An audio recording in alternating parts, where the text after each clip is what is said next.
this morning is from Matthew 15, verses 21 to 28. And these can be found on page 17 in the New Testament.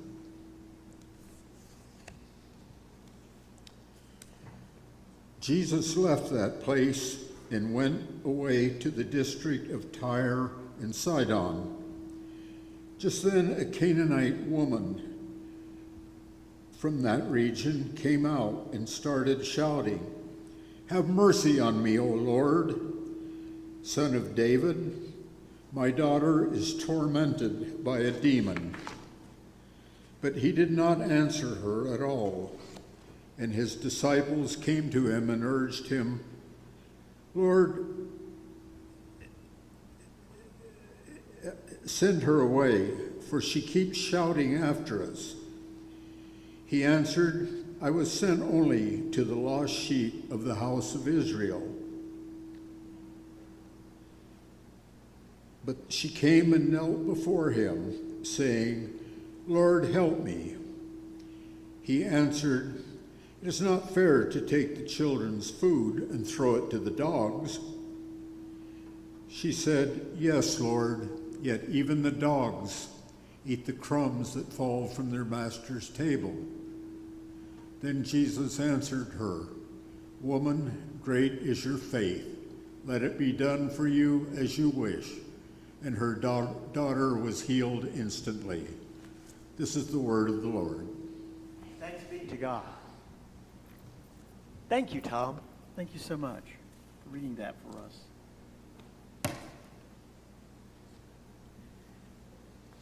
There is a website on the internet, you may have seen it before, called Investopedia, which describes itself as an encyclopedia of wealth for investors and the financial world.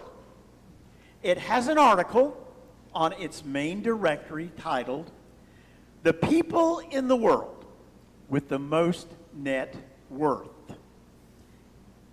Now, we probably know most, if not all, of these names, especially since we are the ones that put them on that exclusive list, at least for the most part. Who do you think number one is? You probably know. Currently, number one is Jeff Bezos, founder of Amazon, whose net worth is $116.9 billion, give or take a few billion, depending on maybe what the market is doing on a particular day. Second on the list, can you guess who it is? Bill Gates, founder of Microsoft, whose net worth is only $99.9 billion. Third is maybe someone you haven't heard of before. His name is Bernard Arnault, a French national whose family owns the world's biggest luxury goods company. If you bought anything labeled Louis Vuitton or Hennessy or Bulgari or Marc Jacobs or Dior or Sephora, among many others, you contributed to his net worth of $91.6 billion. Warren Buffett, a name known to every investor in the country, has a net worth of $70.5 billion.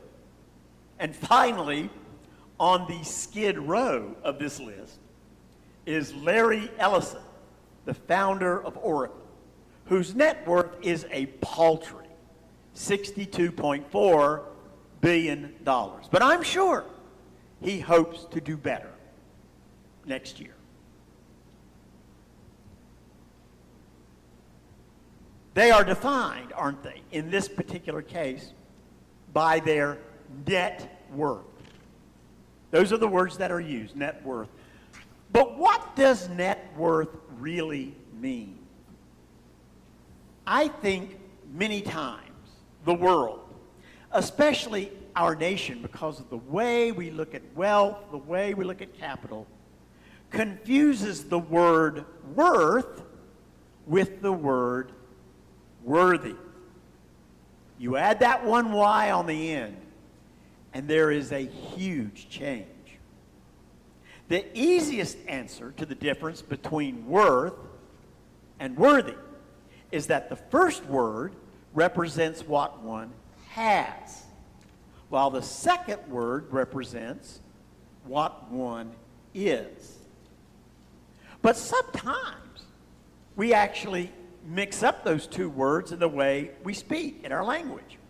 If someone says that a person is worth their weight in gold, a metaphor, by the way, that comes from the ancient Roman culture, we're using a fiscal image, gold, to make what could be a moral judgment, the worth about that person, that they are worthy.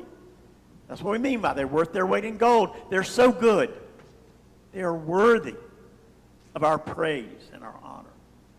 So we bring those two thoughts together, two words together. The religion of Jesus' family and his followers had no qualms whatsoever about conflating the ideas of worth and worthiness. In fact, it was an essential part of the theology of ancient Israel. Abraham, the first patriarch, whom we read about in Genesis, was depicted as one having extreme wealth as a part of his reward for obedience to Yahweh. All the patriarchs, even those who initially fell into poverty, such as Joseph, the son of Jacob, were eventually rewarded with immense power and wealth and family and flocks and all kinds of things, possessions.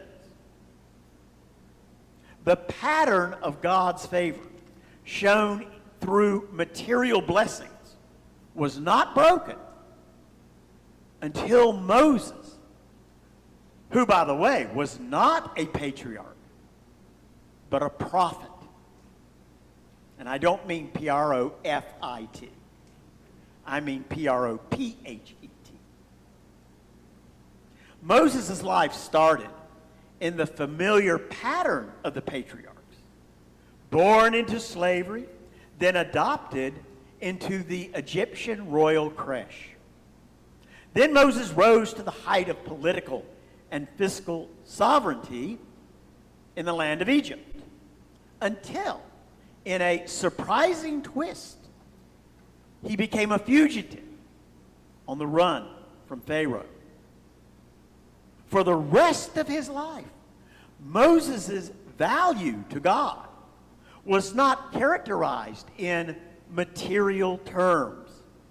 In fact, you may not know this, but at the end of his life, Israel's greatest prophet loses that which he cherished the most, the gift of leading the people whom he had led for generations, for many years, leading the people across the river Jordan into the land of Canaan, into the promised land. He did not get to do that. He died looking over into that land, but not being allowed to lead the people. After Moses, the lives of the prophets, from Samuel to Micah, were characterized by extreme hardship, poverty, powerlessness, and despair. It seems they were always on the run for some reason or from someone else. This prophetic image of suffering competed directly with Israel's Davidic theology, a theology that promised that Israel would one day return to wealth and power as in the time of King David through the sending of a Messiah. Prophets such as Isaiah took a different tack. They presented the messianic promise in an opposite way. Salvation through sacrifice. Salvation through suffering rather than earthly sovereignty. Think of both these streams, opposite of each other, but both of them, this confusion of messianic interpretation were prominent in Israel when Jesus emerged out of Nazareth. Jesus, a man born into a family of ordinary means. This man of ordinary means showed extraordinary spiritual gifts throughout his life, not just in terms of teaching and preaching, but in miraculous works that clearly showed, that proved that the presence of God, the living presence of God, was with him. Yet, unlike the patriarchs, Jesus did not accumulate a net worth to correspond with the messianic expectations of his religion. He was more like the prophets of old, the Messiah that they had predicted. Now you can imagine what that must have been, what that was like for everyone around him, from the crowds, from his family, and his disciples, to the high priest and scribes and Pharisees. For all of them, this put their concept of the Messiah to the test.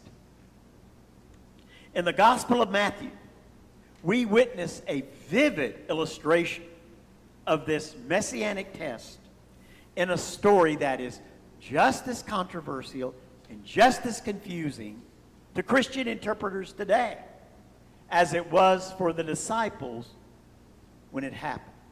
In fact, this passage is such a difficult one to interpret that many preachers and teachers simply do not grant this story the primacy that they grant to other stories in Jesus' ministry. Yet, it has an extremely important lesson in our understanding of the meaning of the Messiah and God's salvation.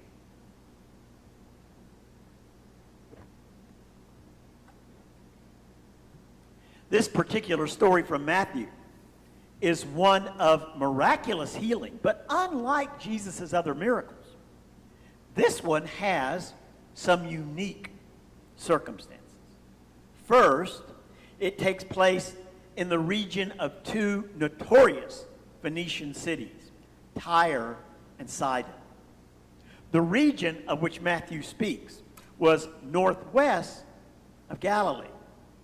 Apparently, Jesus and his disciples left Galilee and went into this region for what was more of a retreat, an opportunity for Jesus to spend time with his apostles before his crucifixion, rather than an intentional prophetic excursion into Canaan.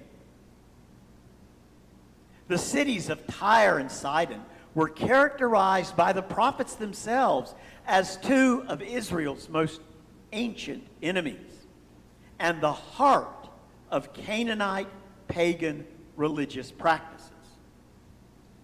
So we should not be surprised that Jesus avoided any encounters in the villages or cities of Canaan.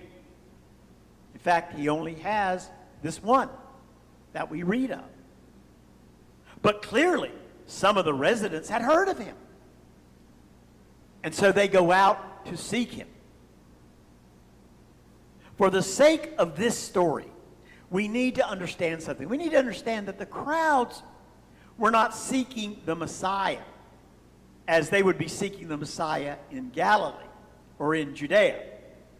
But they probably viewed Jesus as something of a faith healer or even a magician, because this was pagan territory. People there worshiped deities, and they practiced magic. In fact, this was a major headache for the very early church just after Pentecost, as it went out to prove that Jesus was not a magician, but was the Messiah, and to explain what that meant. If that was the case, then Jesus would hear the persistent and annoying shouts of the Canaanite woman, not as an act of messianic faith, but as a request grounded in the pagan superstitions of the Canaanites, who worshiped and practiced magical charms and spells and polytheism and other beliefs that were absolutely abhorrent to Israel.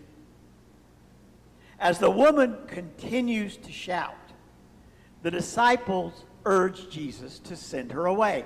But rather than send her away, it seems that Jesus just kind of ignores her.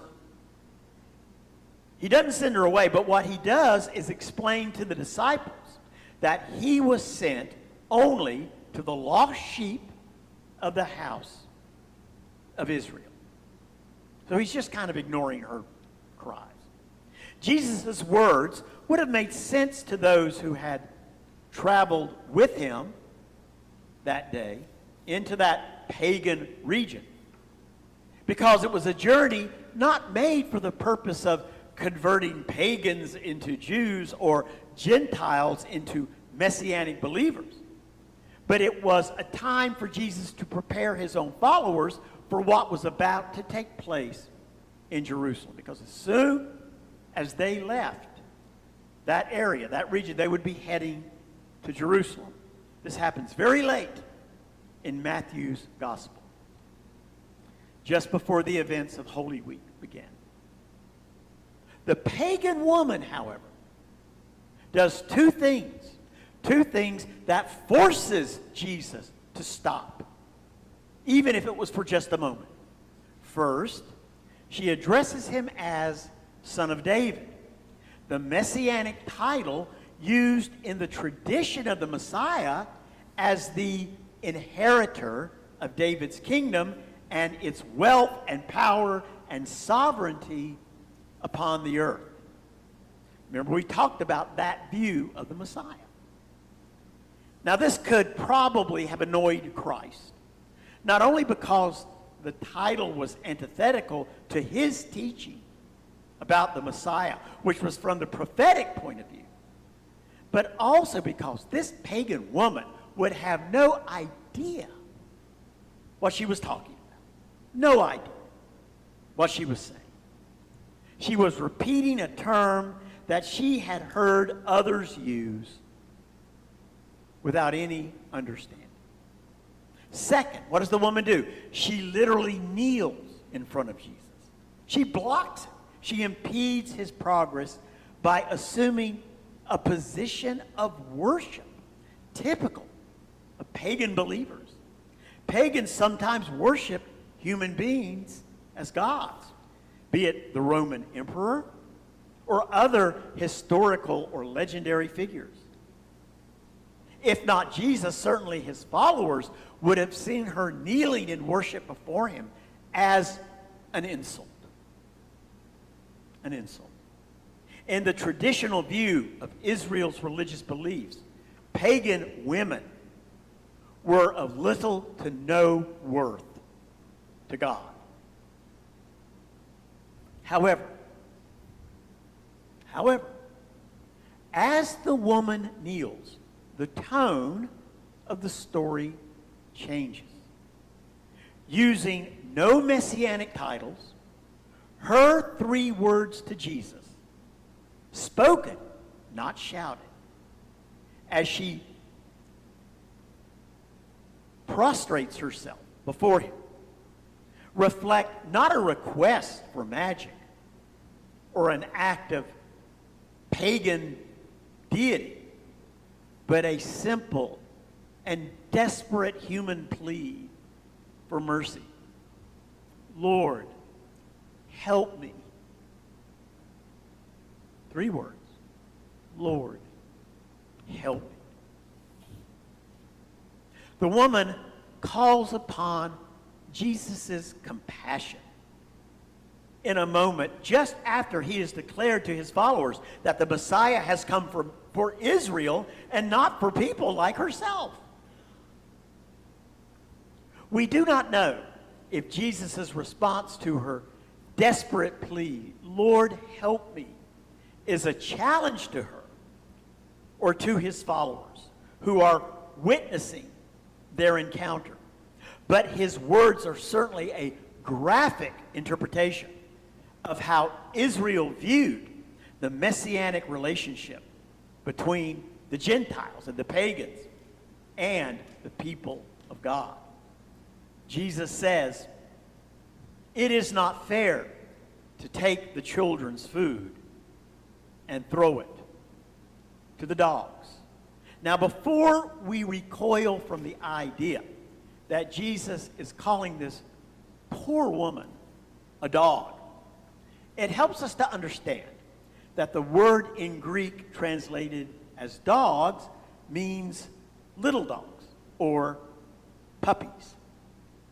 It is a literal description of a first century household, be it Jewish or Gentile, in which puppies would be fed table scraps after the family had eaten. And more than likely, Jesus' words, they sound like a common Aramaic aphorism, like saying that one is worth his weight in gold, something like that.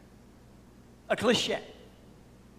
The woman cleverly responds with what may have been another Aramaic aphorism, kind of like a cliche contest between the two of them. "Yes, Lord, yet even the dogs eat the crumbs that fall from their master's table." Beneath the desperate woman's clever response is a challenge to Jesus, setting the Messiah's compassion over against the Messiah's traditional purpose, which was to save only Israel. This Canaanite pagan woman is basically asking Jesus, "Am I worthy? Am I worthy for you to love me? Am I worthy for God to love me?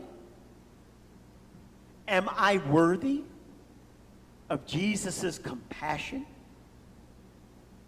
Am I worthy of God's mercy?"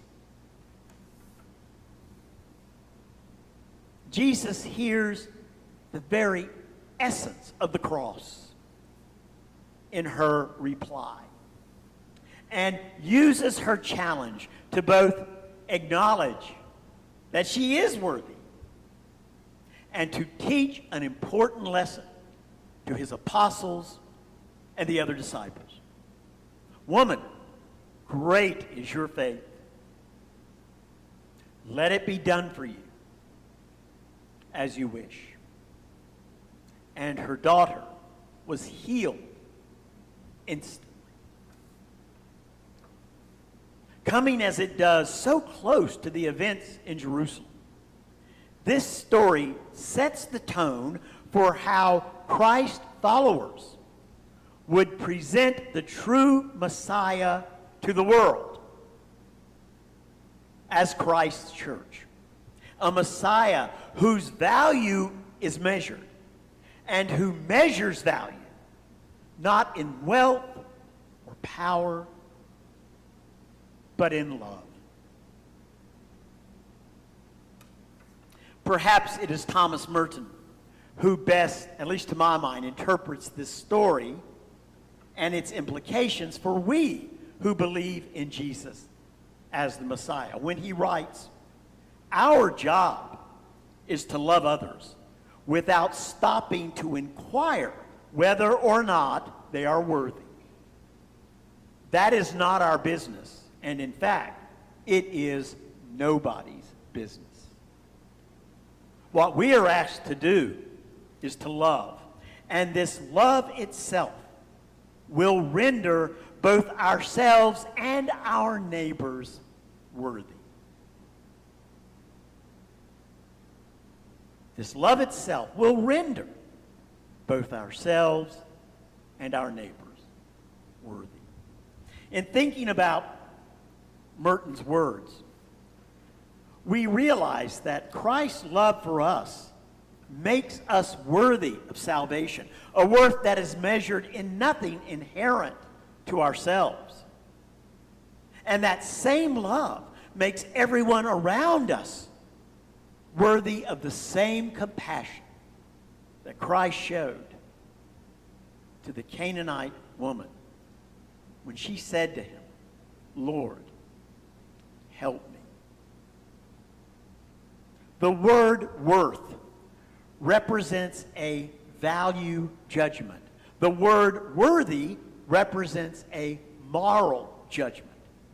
When Christ died upon the cross for the sake of all creation, he molded the two words together into one new word: grace.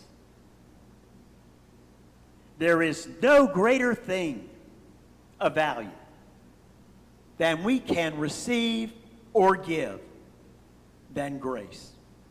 And grace is that which supersedes all moral judgments. Grace is the only thing of true worth that makes us worthy of God's love, because we cannot buy it. Not even Jeff Bezos can buy it.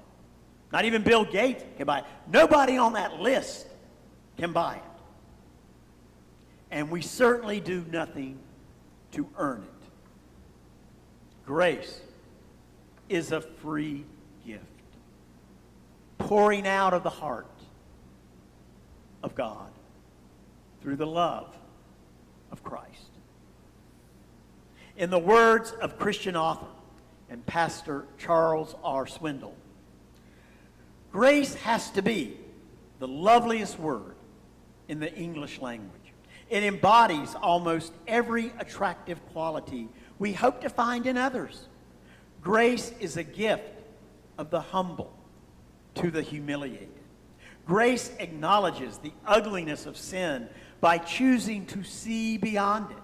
Grace accepts a person as someone worthy of kindness, despite whatever grime or hard-shell casing keeps him or her separated from the rest of the world. Grace is a gift of tender mercy when it makes the least sense. I love how he ends that. Grace is a gift of tender mercy when it makes the least sense. It makes no sense for us to ask God, am I worthy? In considering how we live our lives, how we stumble and fail, how we do wrong, how we hurt each other. It makes less sense, even less sense, for Christ to answer, yes, you are worthy, by giving his life upon the cross. But that is what the Messiah did. For we who believe in the Messiah, this is the only way that we can make sense of this world and our lives. By measuring the net worth of every life, not in wealth, but in Christ's love for that life. A love which cannot be counted. A love which is absolute and infinite and unconditional. Are we worthy of God's love? If we are, is anyone, anywhere unworthy of our love? Look at the cross. Look at the cross. We have our answer. Amen.